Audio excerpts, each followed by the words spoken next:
Daniel അധ്യായം 14. അസ്ത്യാഗസ് രാജാവിന് ശേഷം പേർഷ്യക്കാരനായ സൈറസ് ഭരണമേറ്റു. രാജാവിൻ്റെ മിത്രവും അവൻ്റെ സ്നേഹിതന്മാരിൽ വെച്ച് ഏറ്റവും ബഹുമാനിതനുമായിരുന്നു ദാനിയേൽ. ബാബിലോണിയർക്ക് ബേൽ എന്നു പേരായ ഒരു പ്രതിഷ്ഠയുണ്ടായിരുന്നു. പ്രതിദിനം 12 പറ നേരിയ മാവും 40 ആടും 6 അളവ് വീഞ്ഞും അതിന് അർപ്പിച്ചിരുന്നു. രാജാവ് അതിനെ പൂജിക്കുകയും എല്ലാ ദിവസവും അതിനെ ആരാധിക്കാൻ പോവുകയും ചെയ്തിരുന്നു. ദാനിയേൽ തൻ്റെ ദൈവത്തെ മാത്രം ആരാധിച്ചു. രാജാവ് അവനോട് ചോദിച്ചു, എന്താണ് നീ ബേലിനെ ആരാധിക്കാത്തത്? അവൻ പറഞ്ഞു, ആകാശവും ഭൂമിയും സൃഷ്ടിച്ചവനും സകല ജീവജാലങ്ങളുടെയും മേൽ ആധിപത്യമുള്ളവനുമായ ജീവനുള്ള ദൈവത്തെ മാത്രമേ ഞാൻ ആരാധിക്കുകയുള്ളൂ. മനുഷ്യനിർമ്മിതമായ ബിംബങ്ങളെ ഞാൻ പൂജിക്കുകയില്ല. രാജാവ് അവനോട് ചോദിച്ചു, ബേൽ ജീവനുള്ള ദൈവമാണെന്ന് നീ കരുതുന്നില്ലേ? അവൻ ദിവസം തോറും എത്രമാത്രം തിന്നുകയും കുടിക്കുകയും ചെയ്യുന്നുവെന്ന് നീ കാണുന്നില്ലേ? അപ്പോൾ ദാനിയേൽ ചിരിച്ചുകൊണ്ട് പറഞ്ഞു, രാജാവേ, നീ വഞ്ചിതനാകരുത്. ഇതിൻ്റെ ഉള്ളിൽ കളിമണ്ണും പുറമെ ഓടുമാണ്. ഇതൊരിക്കലും ഭക്ഷിക്കുകയോ കുടിക്കുകയോ ചെയ്തിട്ടില്ല.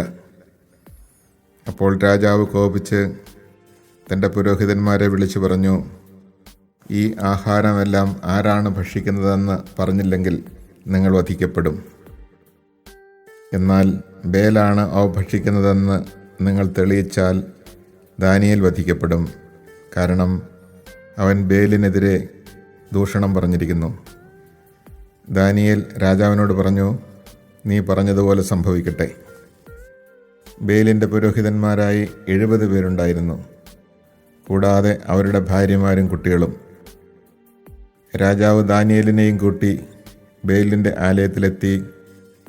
ബേലിൻ്റെ പുരോഹിതന്മാർ പറഞ്ഞു, ഇതാ ഞങ്ങൾ പുറത്തു പോകുന്നു. രാജാവേ, നീ തന്നെ ഭക്ഷണവും വീഞ്ഞും ഒരുക്കി വച്ചിട്ട് വാതിലടച്ച് നിന്റെ മോതിരം കൊണ്ട് മുദ്ര വയ്ക്കുക. നീ പ്രഭാതത്തിൽ മടങ്ങി വരുമ്പോൾ ബേൽ ഇത് മുഴുവൻ ഭക്ഷിച്ചിട്ടില്ലെങ്കിൽ ഞങ്ങളെ കൊന്നുകൊള്ളുക. അല്ലെങ്കിൽ ഞങ്ങളെപ്പറ്റി വ്യാജം പറയുന്ന ദാനിയേൽ മരിക്കണം. അവർക്ക് കൂസലില്ലായിരുന്നു. കാരണം പീഠത്തിൻ്റെ അടിയിൽ അവർ ഒരു രഹസ്യ കവാടമുണ്ടാക്കിയിരുന്നു. അതിലൂടെയാണ് പതിവായി അകത്ത് കടന്ന് അവർ ആഹാരം ഭക്ഷിച്ചിരുന്നത്. അവർ പുറത്തു പോയതിന് ശേഷം രാജാവ് ബേലിനുള്ള ഭക്ഷണം ഒരുക്കി വച്ചു. അപ്പോൾ ദാനിയേൽ കുറേ ചാരം കൊണ്ടുവരാൻ തൻ്റെ ദാസന്മാരോട് ആജ്ഞാപിച്ചു. രാജാവ് മാത്രം കാണുകെ അവർ അത് ആലയത്തിലെങ്ങും വിതറി. പിന്നെ അവർ പുറത്തിറങ്ങി വാതിലടച്ച് രാജാവിൻ്റെ മോതിരം കൊണ്ട് മുദ്ര വച്ചിട്ട് പിരിഞ്ഞുപോയി. പതിവ് പോലെ രാത്രിയിൽ പുരോഹിതന്മാർ ഭാര്യമാരോടും കുട്ടികളോടും കൂടെ വന്ന് എല്ലാം ഭക്ഷിക്കുകയും കുടിക്കുകയും ചെയ്തു. അതിരാവിലെ രാജാവ് വന്നു. ദാനിയേലും അവനോടൊപ്പം എത്തി. രാജാവ് ചോദിച്ചു, ദാനിയേലേ, മുദ്രകൾ ഭദ്രമായിരിക്കുന്നുവോ? രാജാവേ, അവ ഭദ്രം തന്നെ, അവൻ ഉത്തരം പറഞ്ഞു.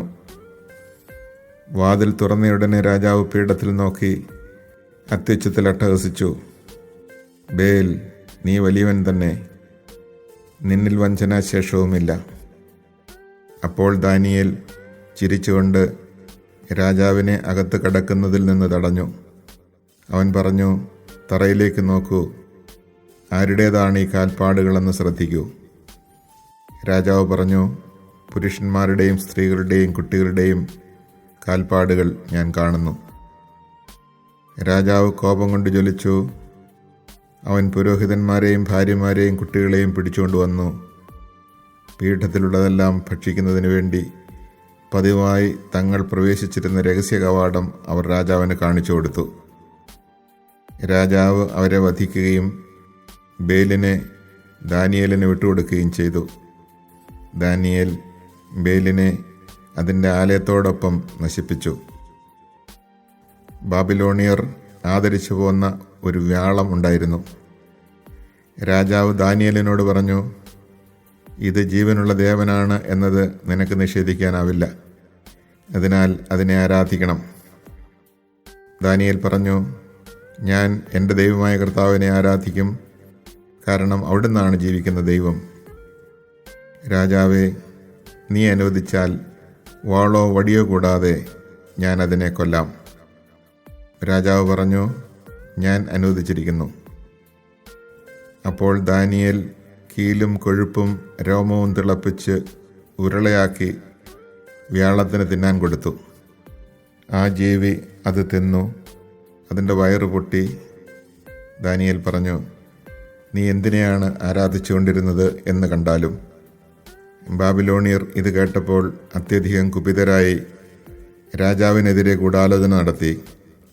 അവർ പരസ്പരം പറഞ്ഞു, രാജാവ് യഹൂദനായിരിക്കുകയാണ്. അവൻ ബേലിനെ നശിപ്പിച്ചു, വ്യാളത്തെ കൊന്നു, പുരോഹിതന്മാരെ വധിച്ചു. അവർ ചെന്ന് രാജാവിനോട് പറഞ്ഞു, ദാനിയേലിനെ ഞങ്ങൾക്ക് വിട്ടുതരിക, അല്ലെങ്കിൽ ഞങ്ങൾ നിന്നെയും നിന്റെ കുടുംബാംഗങ്ങളെയും കൊല്ലും. രാജാവ് അവരുടെ നിർബന്ധത്തിന് വഴങ്ങി ദാനിയേലിനെ വിട്ടുകൊടുത്തു. അവർ ദാനിയേലിനെ സിംഹങ്ങളുടെ കുഴിയിലെറിഞ്ഞു. 6 ദിവസം അവനോട് കഴിച്ചുകൂട്ടി. 7 സിംഹങ്ങൾ ആ കുഴിയിലുണ്ടായിരുന്നു. ദിവസേന അവയ്ക്ക് 2 മനുഷ്യ ശരീരങ്ങളും 2 ആടുകളും കൊടുക്കാറുണ്ടായിരുന്നു. എന്നാൽ ദാനിയേലിനെ വിഴുങ്ങേണ്ടതിന് അവയ്ക്ക് ഇവയൊന്നും കൊടുത്തിരുന്നില്ല.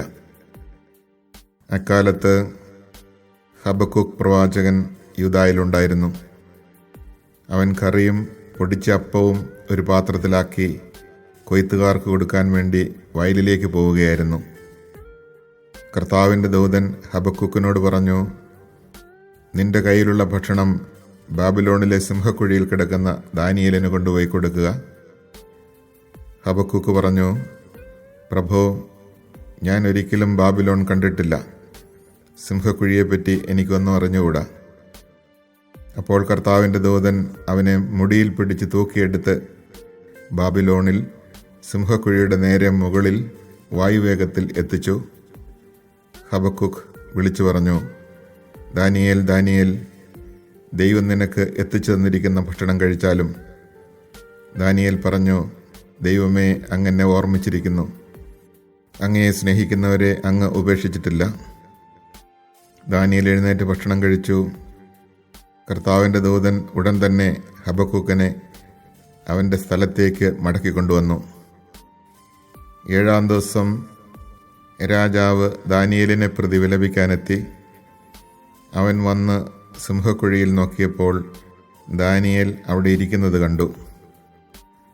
രാജാവ് അത്യുച്ചത്തിൽ വിളിച്ചു പറഞ്ഞു, കർത്താവേ, ദാനിയേലിൻ്റെ ദൈവമേ, അങ്ങ് അത്യുന്നതനാണ്, അങ്ങല്ലാതെ മറ്റൊരു ദൈവമില്ല. അവൻ ദാനിയേലിനെ സിംഹക്കുഴിയിൽ നിന്ന് കയറ്റുകയും അവനെ നശിപ്പിക്കാൻ ശ്രമിച്ചവരെ ആ കുഴിയിൽ എറിയുകയും ചെയ്തു. ഉടൻ തന്നെ അവൻ്റെ കൺമുമ്പിൽ വച്ച് അവരെ സിംഹം വിഴുങ്ങി.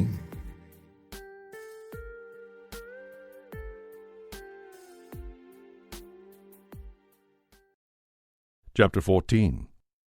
After King Astyages was laid with his fathers, Cyrus the Persian succeeded to his kingdom. Daniel was the king's favorite and was held in higher esteem than any of the friends of the king. The Babylonians had an idol called Bel, and every day they provided for it 6 barrels of fine flour, 40 sheep, and 6 measures of wine. The king worshipped it and went every day to adore it, but Daniel adored only his God. When the king asked him, "Why do you not adore Baal?"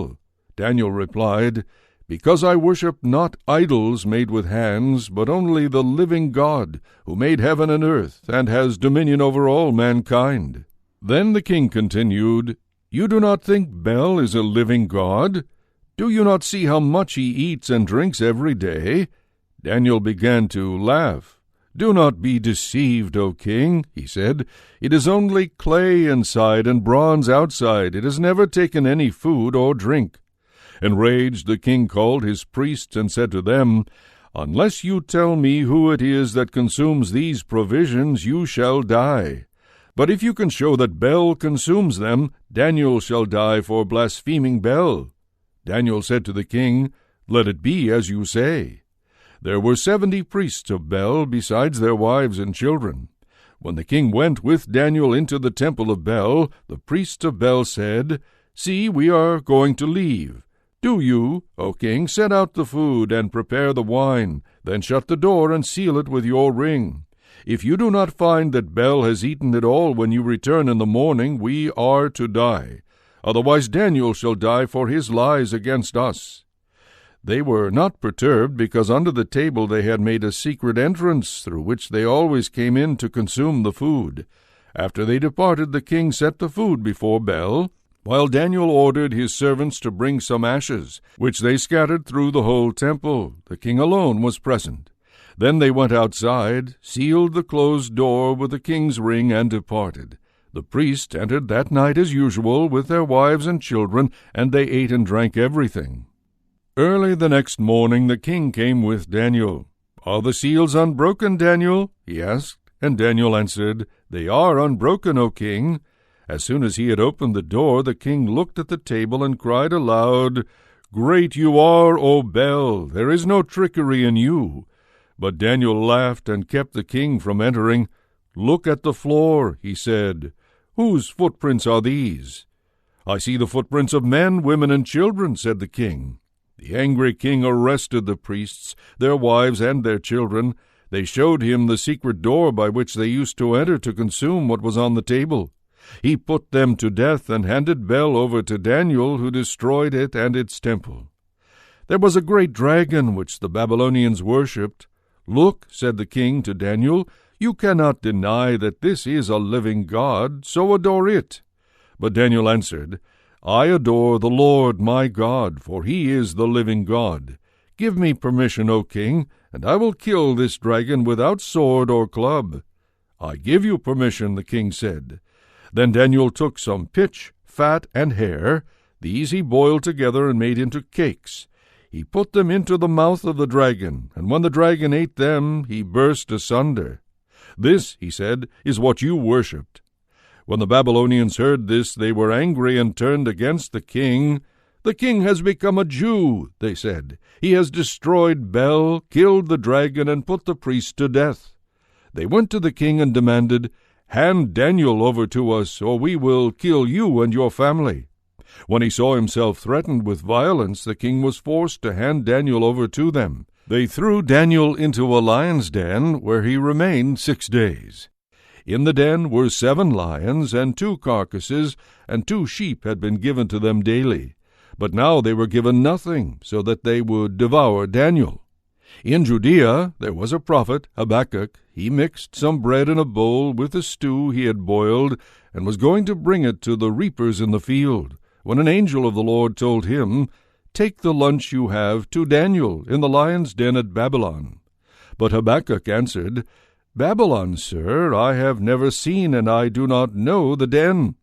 The angel of the Lord seized him by the crown of his head and carried him by the hair. With the speed of the wind he set him down in Babylon above the den. "Daniel, Daniel," cried Habakkuk, "take the lunch God has sent you." "You have remembered me, O God," said Daniel. "You have not forsaken those who love you." While Daniel began to eat, the angel of the Lord at once brought Habakkuk back to his own place. On the 7th day the king came to mourn for Daniel. As he came to the den and looked in, there was Daniel sitting there. The king cried aloud, "You are great, O Lord, the God of Daniel, and there is no other besides you." Daniel he took out, but those who had tried to destroy him he threw into the den, and they were devoured in a moment before his eyes.